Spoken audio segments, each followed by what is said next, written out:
26 it is then. I hope you've got your Bible or your iPhone. You can scroll it in there. And I trust that when you're on your iPhone, y'all actually looking at the verse that we studied and stuff like that. So like flipping through your Facebook page. Oh, no, she didn't. All right, y'all. Let's boogie. Okay, so 26. Now, there was a famine in the land. Again? Again. That was some hungry people, man. There's some hungry people in the Old Testament, man. Dang. Because it goes on to say, aside from the previous famine that happened in Abraham's day, like, man, famine is fashionable. You know, famine is fabulous. Hey, y'all want to do another famine? Oh my goodness! Remember the last one? Wasn't it awesome? We got to do it again. Right? Oh no! Speaking as a Californian. Right? Let's have another famine. Okay, so that happened in Abraham's days.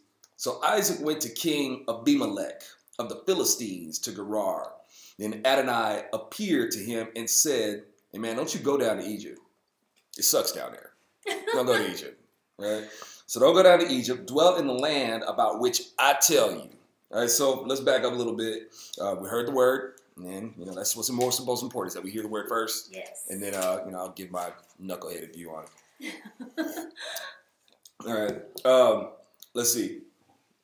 So Isaac went to King Abimelech. Now, Abimelech is, I guess it translates into like father king, right? So it could be that Abimelech isn't maybe so much a name, but it could be a title, kind of like Pharaoh. Pharaoh sounds like a name, but it's a title. I'm not saying that's what it is. I'm saying it's possible, because, by this time, still certain languages hadn't been, really, written in stone, so to say. So it's, but, through, I guess whatever extensive research they're able to, really pull out, they're able to gather that, Abimelech most likely means, father king. And the reason why I say that it's probably a title as opposed to maybe a name is because, this is on down the line. It's like, are we talking about the same Abimelech? If you guys remember the last chapters, Abimelech was a figure in a transaction between Abraham, and now here it is. This is going on with Isaac. It's like, okay, is this the same person, or is it a title?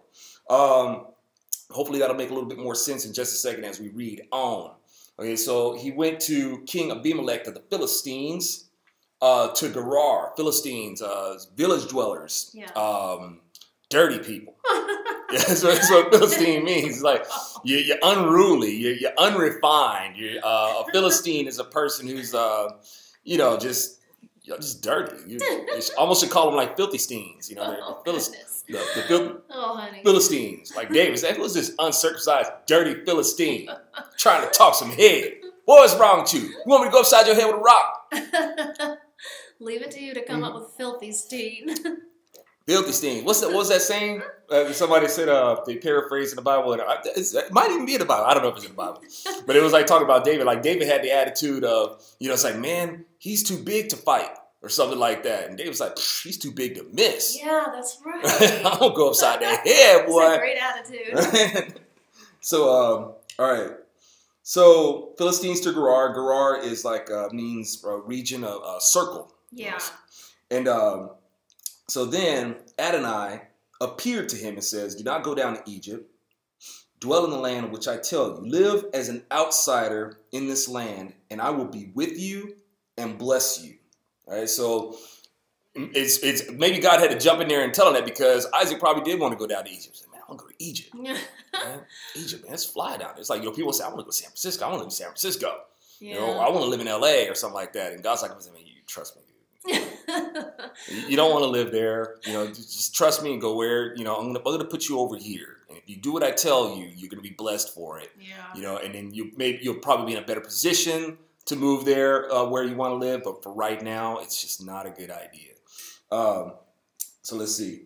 Dwell in the land of which I tell you. Live as an outsider in this land, and I will be with you and bless you. For to you and to your seed, I will give all these lands.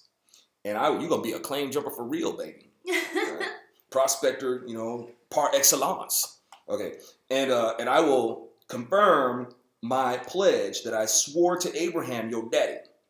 I will multiply your seed like the stars of the sky, and I will keep your seed let me see. I will keep your seed give your seed all these lands, and in your seed all the nations of the earth will continually be blessed. So it's like, okay, started with Abraham. So here's the seed of Abraham. Next is like, basically, this seed of Abraham is going to be transcending all these generations all the way until we get down to the Messiah, right? Yes. So it's like he's just renewing it, just like let him know. It's like, this is what I told your daddy, and now it's carrying on with you.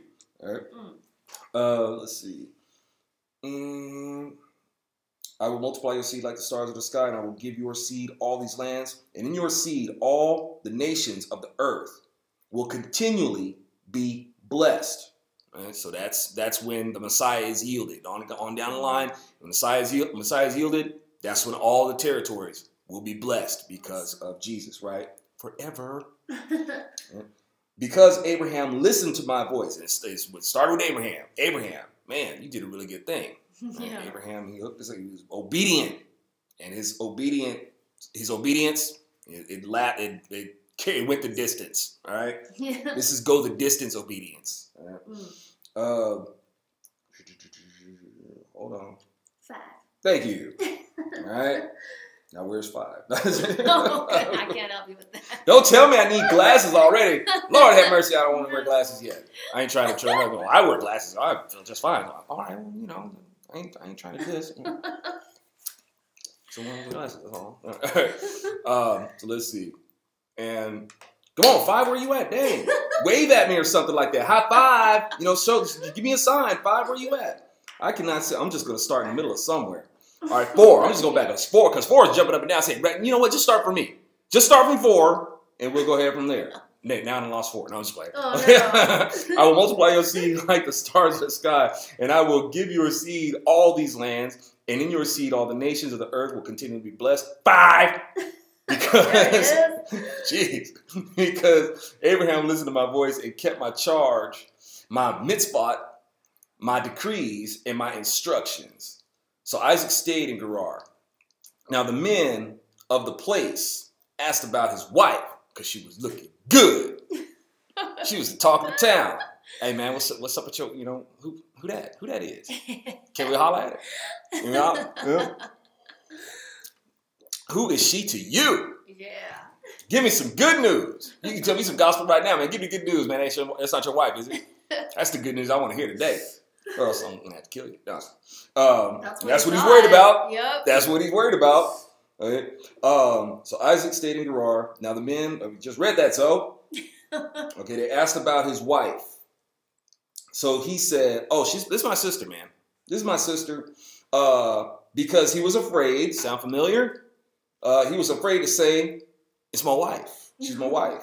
Or else the men of the place would kill me on count of Rebecca because she's good looking. She's fine, right? So this is it. Okay, now we're seeing, we went through this with Abraham and Sarah. Yeah. And like we said before, it's like, Abraham, dude, don't you trust God? Why are you going to these different cities and lying and saying it's your sister? Do you not trust God to protect you? You talk with God. Yeah. You know? You don't trust him to protect you. And because you don't trust in God, man, a whole bunch of men are end up slipping in with your woman.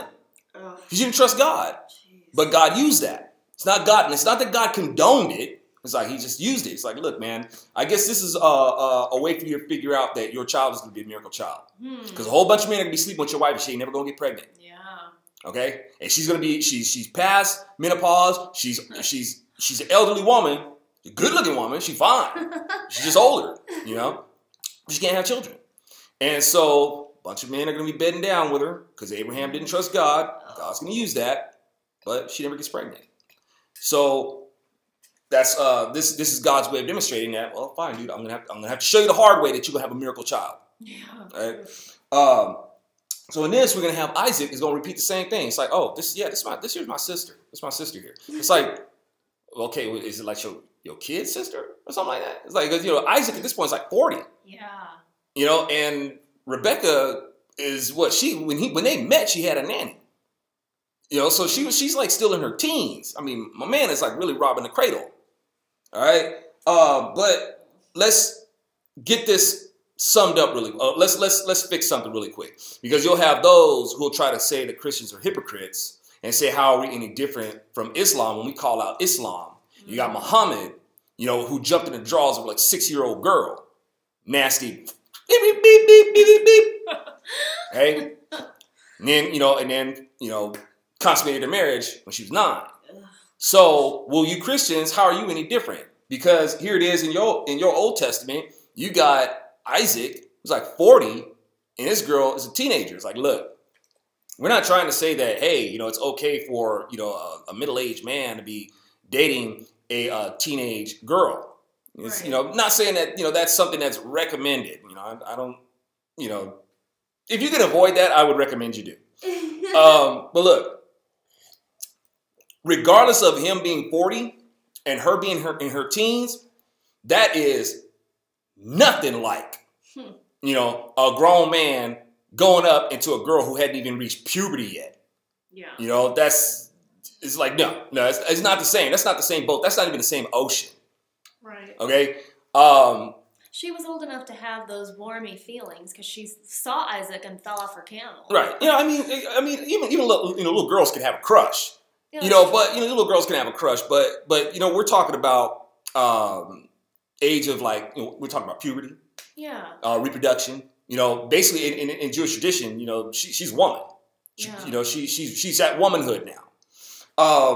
That can have a lot of implications there, and and we're just going to go ahead and continue reading. We can have that discussion another time. Hopefully, we can have maybe the discussion online, and talk a little bit more about it. The implications of a girl being wed off so young, because usually, often in these, the husband is young too. It's like, don't get it twisted. It's like a common thing where it's like you got this young girl and this middle-aged man.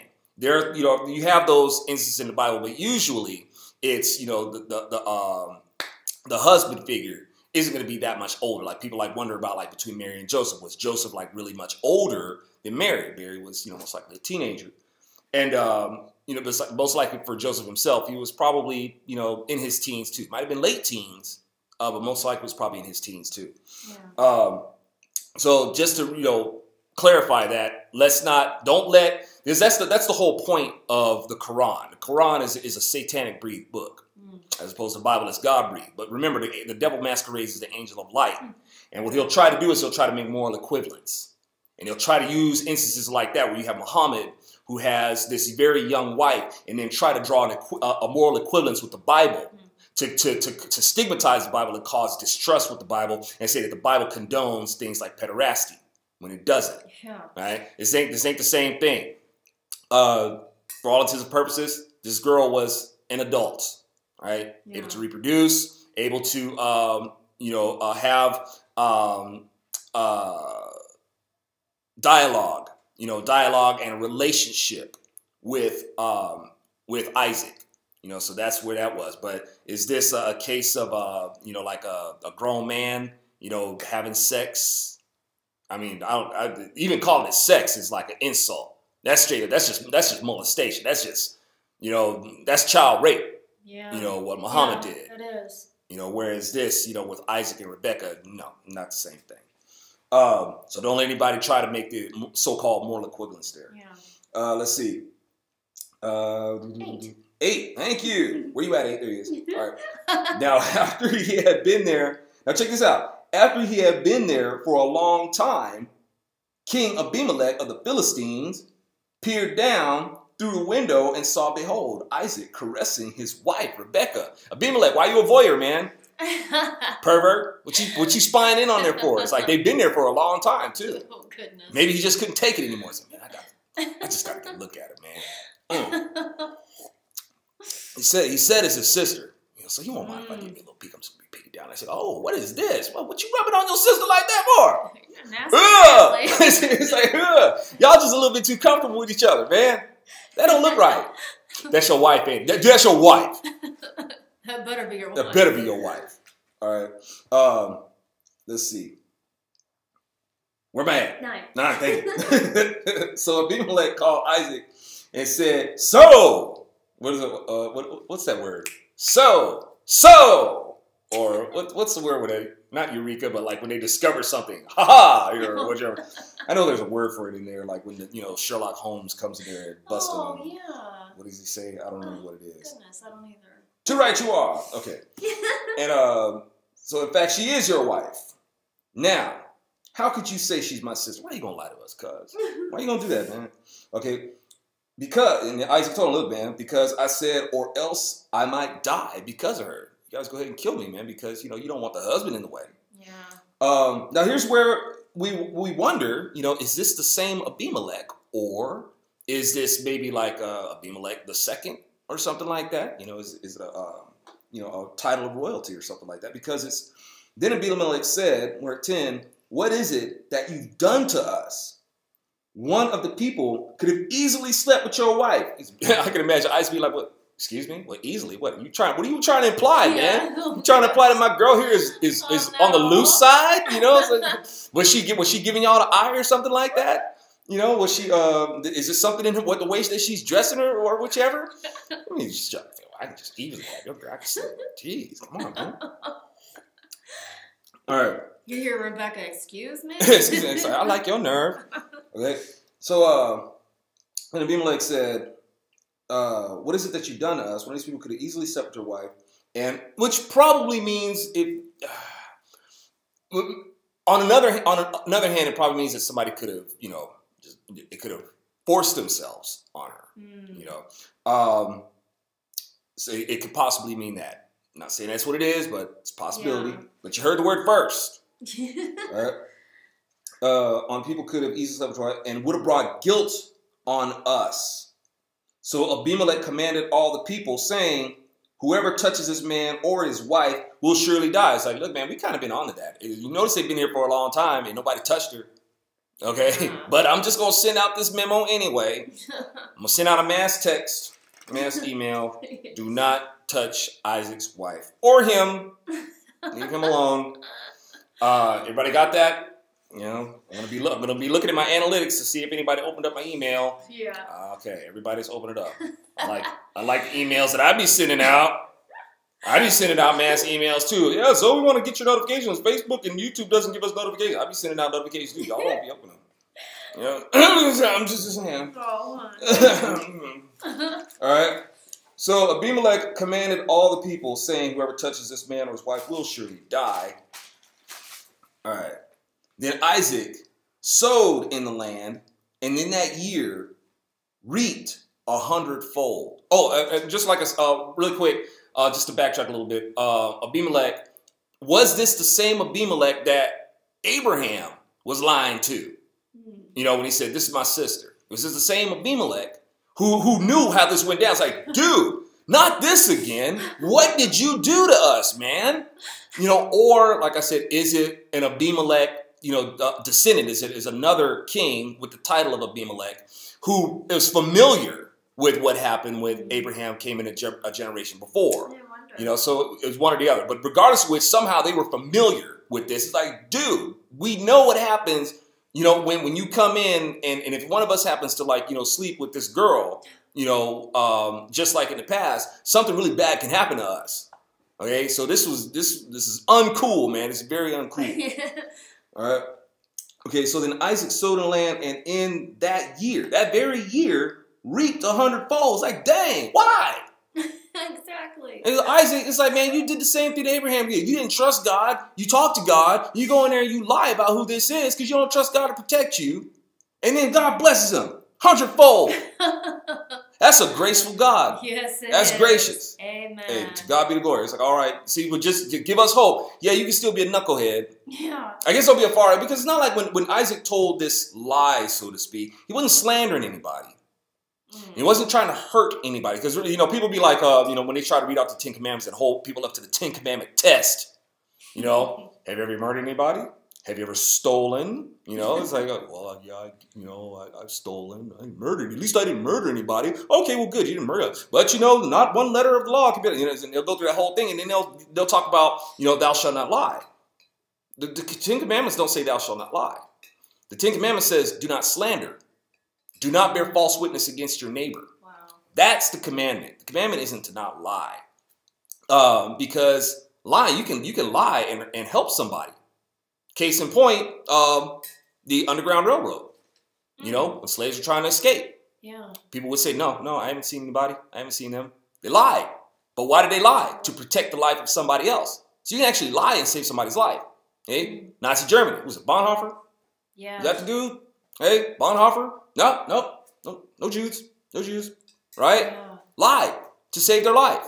So lying itself is not the sin. A deceitful tongue for destruction is something God detests.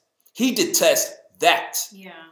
Slander, he detests. Okay? False accusation, bearing false witness against somebody for their destruction is what God detests. Yeah. So this right here, Isaac is operating more off of self-preservation, you know, but at the same time, he wasn't intending harm, but in thinking of preserving himself, he didn't think of the harm that he would cause somebody else. Yeah.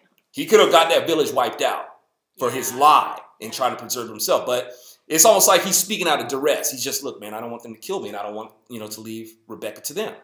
So, you know, was it malice of forethought of what he was doing? No, he wasn't trying to see these people killed.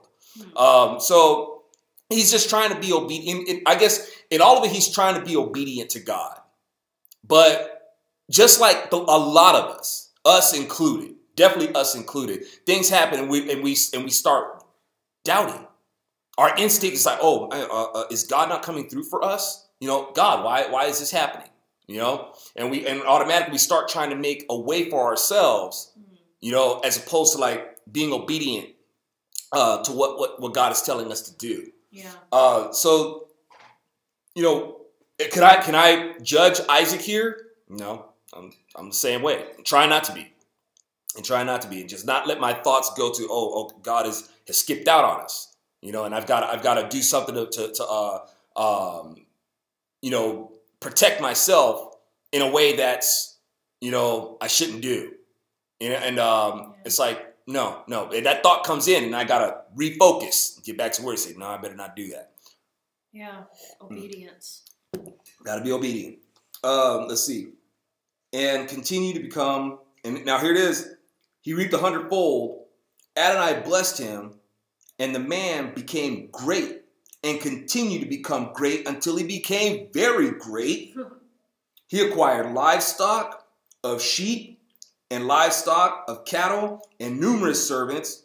Then the Philistines, them dirty Philistines, all right, envied him. They envied him. And all the wells that his father's servants had dug in the days of his father Abraham, the Philistines stopped up and filled with dirt. So Abimelech said to Isaac, go away from us, for you are much more powerful than us. Now, y'all, I'm really feeling this verse because I really feel it speaking to me. I really feel it speaking to me. And not to toot my own horn or anything like that, but you know, just if people want like some clarification, like what I'm talking about, it's like, man, I don't think that this is what I'm supposed to, I'm not sure if this is what I'm supposed to be doing. God, is this where you want me to be? I feel like I need to do something else because, you know, or not sell out, so to say. So, but, you know, it's like with trying to rock the gospel and stuff like that and doing these, like, look, man, maybe this is a waste of time. You know, I can hardly reach anybody. I'm hardly reaching people. My views are blocked. You know, even my conservative Christian friends, it's like they've forgotten me, right? It kind of bums me out, you know, because like, you know, after what my mom's like 76 years old now. And in this last election, for the first time, my mom is voted Republican, right? And she's looking back on it and she's like, these Republicans, they don't have your back, man. They've abandoned you. They've left you out to dry. I don't see where they've got you. It's almost like she's afraid for me. She's like, because they are not, you know, they've gotten whatever it is that they want out of you, and they've thrown you away like a piece of garbage. You know, so that's my mom. That's how my mom feels about it. Now, don't get me wrong, because I do have, you know, my homies out there. It's like, you guys are still there, and I thank you guys so much. But for the most part, for the great most part, a lot of conservatives out there don't even want to mention my name. Yeah, people in the industry. Yeah, they don't want to mention they don't want to be, and they've even sent me like emails telling me that they don't want to be seen in pictures with me because they don't want to be given away, right? Totally left me out to dry. And it sucks, you know, because like I said, I think about my mom. I was like, they don't have your back. She's watching it, you know, she's seeing it. She's like, they don't have you. They don't have your back. They've used you and they've thrown you away. So in this right here, I can relate to Isaac because Isaac's been out there. He's been digging wells. And he's springing up water, right? He digs wells, he gets water, right? And that's how it was for me with YouTube. I dug a well, I got water. My videos would go viral. I had an audience. Facebook, same thing. Dug my wells, I had water, okay? And same thing, you know, on Twitter until they started plugging up my holes, just like they're doing right here. They started plugging up the wells. They started burying them. Just the same way that YouTube is burying my videos, the same way that Facebook is burying my videos, the same way that Twitter hardly lets me reach any of my audience. Google hardly lets anybody find me. Yeah. Unless you know who my name, you know, type in AlfonZo, yeah, you'll be able to find me. But in terms of like discovering me like by cross-reference and stuff like that, and making sure that you can't like discover me like by accident. All right, which is usually how a lot of people like get caught onto. They cross-reference. Oh, if you like this person, you'll probably like this person. They don't include me in those. Okay, they're covering up my wells. And why? So Abimelech said to Isaac, "Go away from us, for you are much more powerful than us." Little knuckleheaded me, for some reason, is a big threat to Facebook, YouTube, Google, and Twitter. You know, it's not like I boast a whole. I guess. Maybe people like the way I deliver things and give my unique perspective on it. So I'm not out there boasting to be some powerhouse of intelligence who's going to bring the whole left-wing political system down. You know, I'm just a soldier, man. I don't consider myself a general or something like that. But for some reason, you know, they don't want people to hear from me. Yeah. They do not want people to hear from me. I see other, you know, conservatives out there. They'll put them out there. I've been doing it longer than a lot of these conservatives. Longer than they have. But not even a lot of these conservatives, they don't even want to whisper my name. Yeah. Yep, they do not want people to know about it. Even conservatives who I used to be cool with back in the day. They don't talk to me anymore. Conservatives is very, very competitive. You know, very competitive. They want that light for themselves. You know, they don't want to share it with anybody. Don't get me wrong, because I'm not like a share the light, the spotlight, share the spotlight wealth. Not worried about that. It's one of the reasons why I didn't do talk shows and stuff like that. Is because I'm not the kind of person who wants to jock for position for the camera. Yeah. It's just not the kind of person I am. Okay. But at the same time, I'm like, dude, aren't we a team? You know, it's like sometimes we're too individualistic. You know, on the conservative side, too individualistic for our own peril. Amen. You know, yeah. And you know, we want to be, you know, the star in the room. You know, especially with conservatives. Like I remember Mark Lamont Hill charged me with he says that you're just a conservative because you want a short line. You want a short line to the spotlight. That's the only reason why you're a black conservative, because you want to be a star there. I'm like, really? What do I get for being a conservative? It's not very rewarding. You know, I mean, it's rewarding in the sense of like I know what I'm doing is and what I'm trying to stand up for is more redeeming for the country. You know, and basing my words on the word of God and adhering to what the Constitution says. Yeah. But in terms of like, you know, is it rewarding and people you know, am I going to become like a millionaire from doing it? Is that what you're thinking? Or I'm going to become famous for doing it? I'm rejected by most of my family. You know, my family's like, you know, I'm alienated. You know, it's like, you know, they love me and stuff like that, but they think I'm lost. Yeah. You know, so it's like I'm at odds with them. You know, getting called the N-word and dissed by liberals all the time. Yeah, that's really rewarding. Yeah. Getting alienated by people who call themselves conservatives. Yeah. Conservatives in Hollywood, right? Oh, yeah, yeah. It's like, oh, I'm their closet friend. Yeah. Yeah, that's really rewarding. Yeah, that's what I signed up to be a conservative for. It's like, no, dude, I'm like Frederick Douglass. I'm dyed in the wool, dude. It's a real thing. Ooh, that's right. All right? It's a real thing. And the struggle is real, too. Yeah. Because a lot of them have straight up forgotten about me. And they want me to stay forgotten because they want their time. And, you know, that's all good. As long as just do good with it. Dang it. Make it count.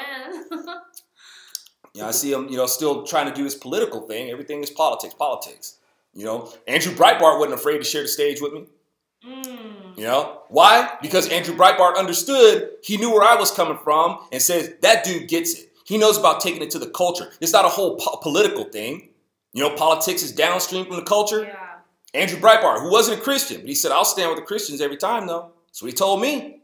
I'll stand with the Christians because they have established the platform that is the most secure platform for freedom. Even if I don't believe, I don't have to worry. You know, yeah. I don't have to worry. I'm still free to not believe. So Andrew Breitbart was on board with that. So, but you know, Andrew Breitbart wasn't afraid to, you know, to hang with me. But a lot of these other conservatives, I'm ghost to them. You know, So they're, as far as I'm concerned, they're in lieu with YouTube, Facebook, Twitter, who are covering up my wells. They don't want me to prosper in this land.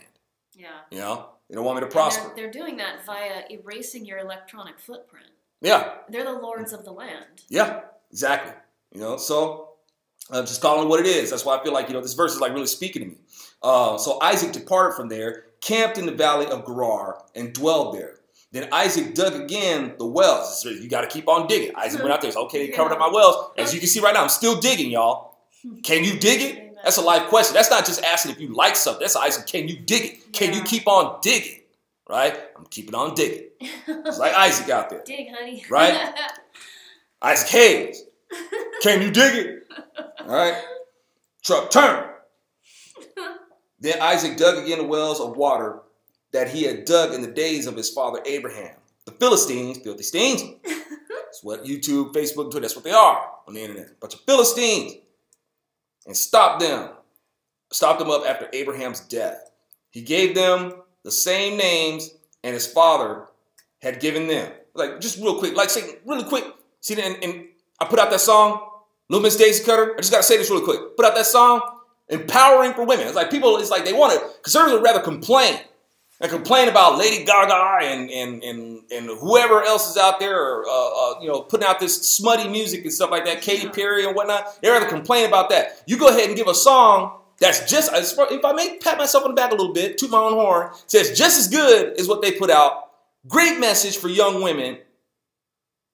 Are folks helping me share it? No.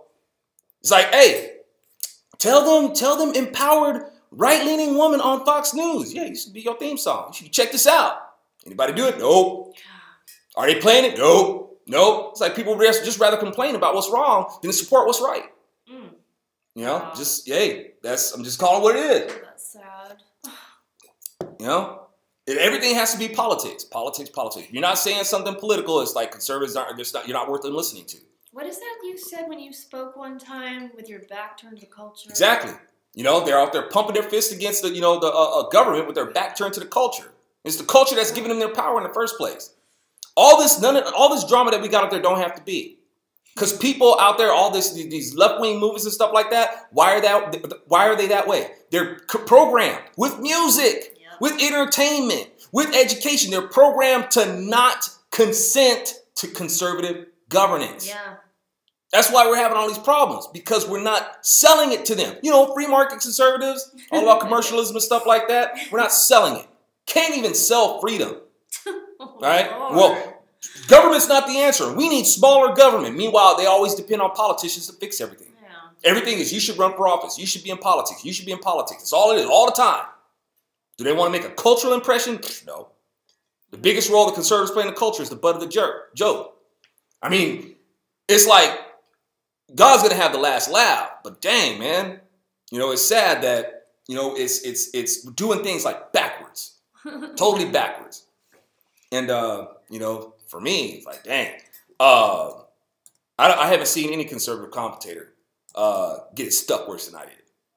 I got hit really bad. And I'm like, why? Really? Why? But maybe you should start cussing and acting, you know, like I know, right? Should I do that? Should I just start being like filthy and start cussing and stuff like that? Using the N-word a whole bunch of times and calling women the B-word and all that sort of stuff? I see some conservatives who do that. Yeah, you know? And libertarians, and their work is gone far. You know? I get scolded if I share that stuff. Meanwhile, all these other thousands of people are sharing their stuff, but, you know, not me. I can't do it. But, you know, I don't know. I don't know why for some reason I'm an exception. You know, but, all right. I think you're exceptional. Why, thank you. Appreciate that. All right. So start with your butt hurting and real. I'm pointing out how the Bible is applicable in our lives. Right? Okay. The Isaac service dug. Okay, we got that. What was that? 21? I was typing. I don't know. 20. Okay. But the shepherds of Gerar quarreled with Isaac. Shepherds saying, the water's ours. My water, man. So he named the well Quarrel because they quarreled with him. Then he dug another well and they quarreled over it too. So he named it Accusation. Then he moved from there and dug another well and they did not quarrel over it. So he named it wide spaces. He said, because now Adonai has created wide spaces for us, and we will be fruitful in the land. Awesome, right? He went up from there to Beersheba. Oh man, I dug and I struck Beer.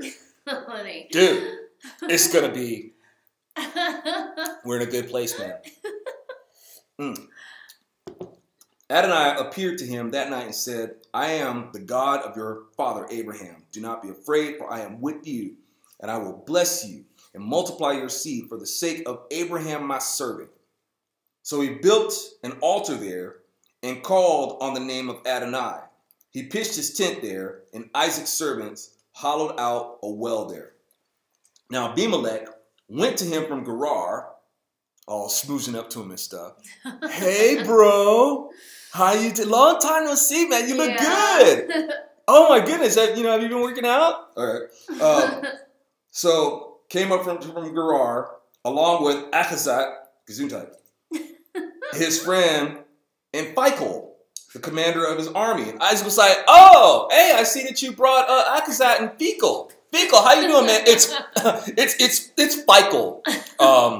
Isaac, nice to see you. Ah, right on, man. And Phicol. For some reason I knew you were on your way up here, Phicol. It's because they're trying to be all polite at this point because they see how much he's prospered and they want something from him. So they're gonna be all nice and stuff like that. So Isaac could be like, yeah, Phicol, how you doing, man? It's Phicol. Phicol. How do you say it again? Phicol. It's Phicol. All right. Why have you come to me? Since you hate me, Phicol, hate me and sent me away from you. They said, well, we've clearly seen that Adonai has been with you. So we said, let there now be an agreement between us. No. Between us and you. And let us make a covenant with you. That you will do us no harm. It's like, please, don't screw us like we've screwed you. Just as we haven't touched you. Wait, excuse me? Just as you haven't touched me? Yeah. You're burying my wells and all that? Yeah. No? Okay. No. Just as you hadn't touched, and we did nothing to you but good. Oh, man. Read me for real up in here, man. Okay, but nothing to you but good, and sent you away in shalom. Okay. You are now blessed by Adonai. Then Isaac, taking the higher road. Right? I'd like to think that I've got the same disposition. I hope the time will tell. See what happens. Then he made a feast for them, and they ate and drank. Then they got up early in the morning and made a pledge, each to his brother. Then Isaac sent them away, and they departed from him in shalom. Real shalom. Yeah. Like Isaac sent them away proper, right? In total, magnanimously, all right? Whereas they sent him away maliciously. Yeah. And then come and try to nerd say, oh, man, we didn't do anything to you. It's all good, brother. Right, bro? Is that water? Is that water? Now, it happened that on the day Isaac's servants came and told him about the well that they dug and said to him, we found water. So he called it pledge. Sledge. All right. That is why the city's name is Beersheba to this day. Make a beer call it pledge. Drink pledge. Actually, no, that wouldn't be good because that was like a furniture polish.